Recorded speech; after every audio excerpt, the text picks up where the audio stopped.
Hello అండి, welcome to our channel. మా ఛానల్ని మొదటగా చూస్తున్న వారైతేనేమో సబ్స్క్రైబ్ చేసుకోండి. సబ్స్క్రైబ్ చేసుకున్న వాళ్ళేమో లైక్ చేసి వీడియోని హైప్ చేయండి.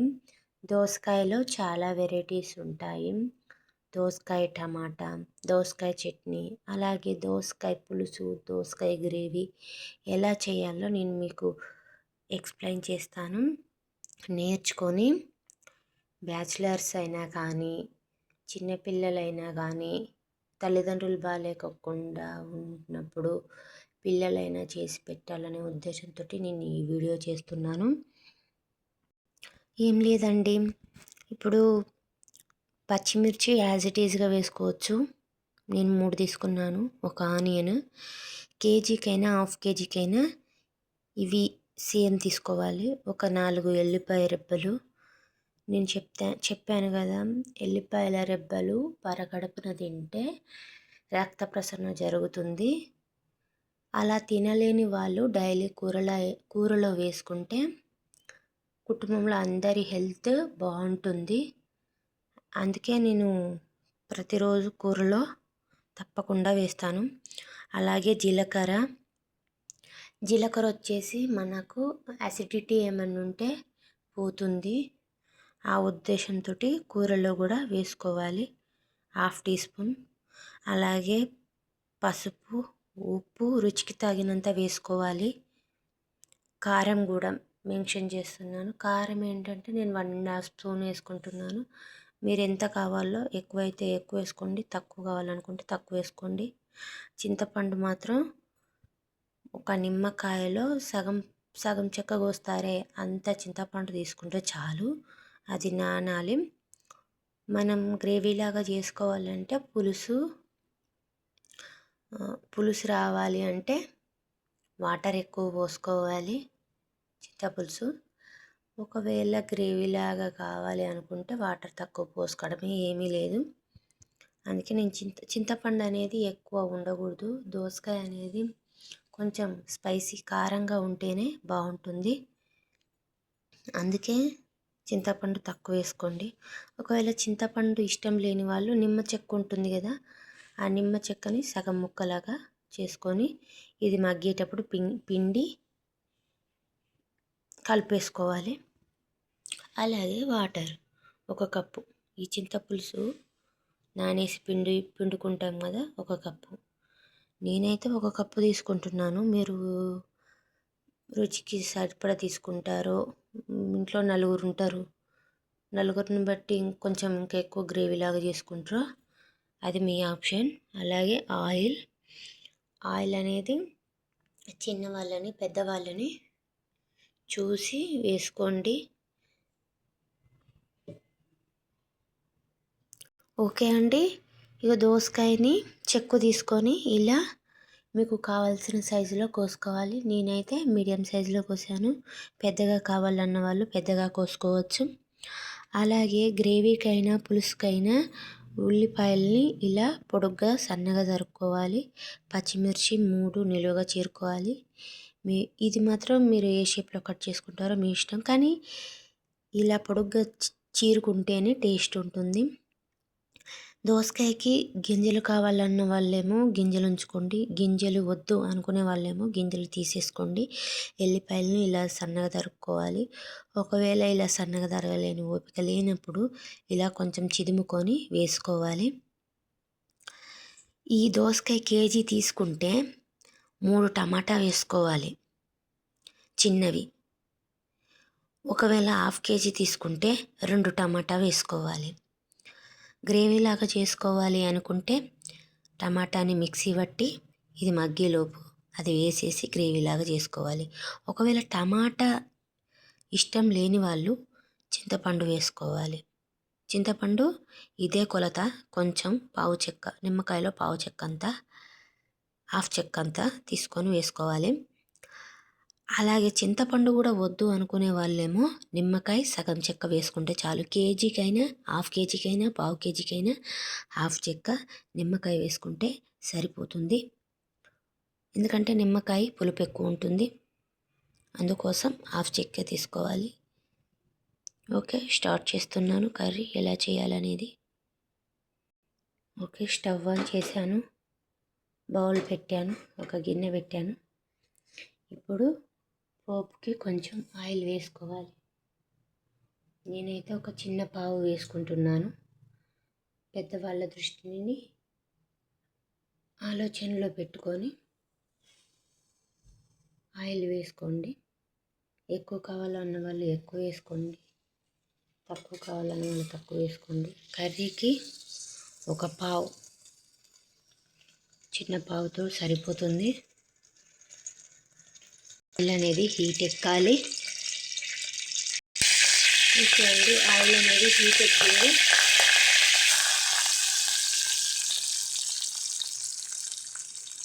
ఇలా వేసుకొని కొంచెం కలుపుకోవాలి.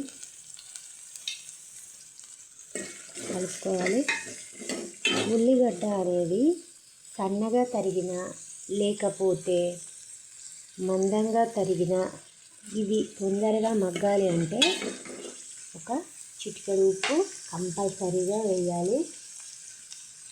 నేనైతే సాల్ట్ని మగ్గడం కోసమే కొంచెం తీసుకున్నాను. నేను కర్రీ చల్లారిన తర్వాత నేను కలుపుకుంటాను. మీరు ముందు కలుపుకునే వాళ్ళు ముందు కలుపుకోండి, లేకపోతే కర్రీ అయిన వాళ్ళు తర్వాత కలుపుకుంటా అంటే తర్వాత కలుపుకోండి, అది మీ ఆప్షన్. ఎందుకంటే ఉప్పు అనేది ఎక్కువ అవ్వకూడదు. ఎక్కువ అవుతే మనం డబ్బులు పెట్టుకునేవి పడేసే అవకాశం ఉంటుంది. కాబట్టి ఉప్పు కారం వేసుకునేటప్పుడు కొంచెం జాగ్రత్త వహించండి. ఇలా ఆనియన్స్ వేగడానికి కొంచెం ఎక్కువ సమయం పడుతుంది కాబట్టి ముందు ఆనియన్స్ వేసుకోవాలి.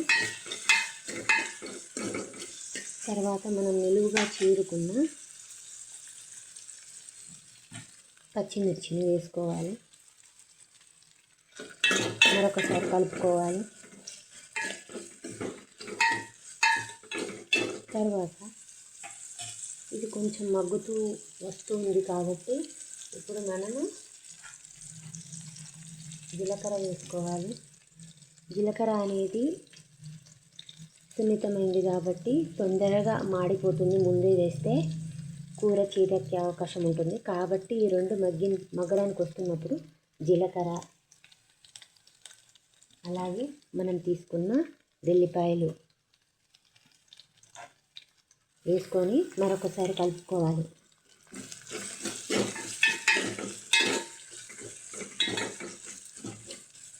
ఇది మగ్గుతూ ఉండగా మనం అల్లం పేస్ట్ వేయాల్సిన అవసరం లేదు, వెల్లిపాయ వేసినాం కాబట్టి. ఒకవేళ వెల్లిపాయ వేయని వాళ్ళు అల్లం పేస్ట్ అయినా వేసుకోవచ్చు, లేకపోతే రెండు వేసుకునే వాళ్ళు రెండు వేసుకోవచ్చు, టేస్ట్ ఉంటుంది. మనం రెడీమేడ్గా కొన్న అల్లం కంటే ఇంట్లో నూరుకున్నదైనా అది టేస్ట్గా ఉంటుంది. ఇలా మగ్గించుకోవాలి. ఇలా మగ్గుతుండగా మనం తీసుకున్న 1/2 టీ స్పూన్ పసుపు వేసుకోవాలి. పసుపు వేసి అంతా కలిసే విధంగా కలుపుకోవాలి.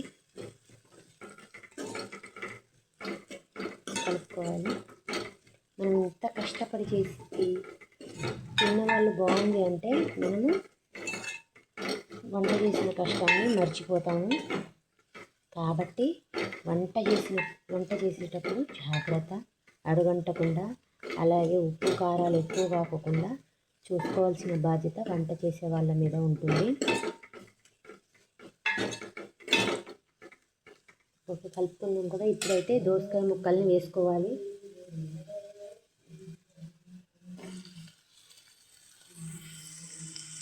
దోసకాయ ముక్కలు వేసాక మరొకసారి కలుపుకొని ఒక 3-4-5 మినిట్స్ స్లో ఫ్లేమ్లో పెట్టుకొని మగ్గించుకోవాలి. దోసకాయ అనేది తొందరగా మగ్గుతుంది. ఇలా మగ్గించుకోవాలి. అలాగే ఇంకొక హాఫ్ అంటే 2 చిటికెళ్ళు ఉప్పు వేసుకుంటున్నాను. నేనైతే కర్రీ అయిన తర్వాతనే సాల్ట్ కలుపుకుంటాను. నేను ఇది మగ్గడం కోసమే ఒక 1/2 టీ స్పూన్ తీసుకున్నాను. ఆనియన్స్ మీద ఒక చిటికెడు వేసాను, దోసకాయ మీద 2 చిటికెళ్ళు వేసాను. ఇలా ముక్కలకు కలిసే విధంగా కలుపుకొని మూత పెట్టేస్తున్నాను. ఇది మగ్గితే కూర రెడీ అయినట్టే. దోసకాయ మగ్గిందో లేదో చూసేద్దాం. దోసకాయ మగ్గడానికి వచ్చిందండి. ఇప్పుడు నేను తీసుకున్న 1.5 స్పూన్ కారం వేసుకుంటున్నాను. కారం అనేది మీ ఆప్షన్. ఎక్కువ తినేవాళ్ళు ఎక్కువ తినొచ్చు, తక్కువ తినేవాళ్ళు తక్కువ తినొచ్చు. మేము మీడియంగా తింటాం కాబట్టి 1.5 స్పూన్ కారం వేసుకున్నాను. మొత్తం ముక్కలకు కలిసే విధంగా కలుపుకోవాలి.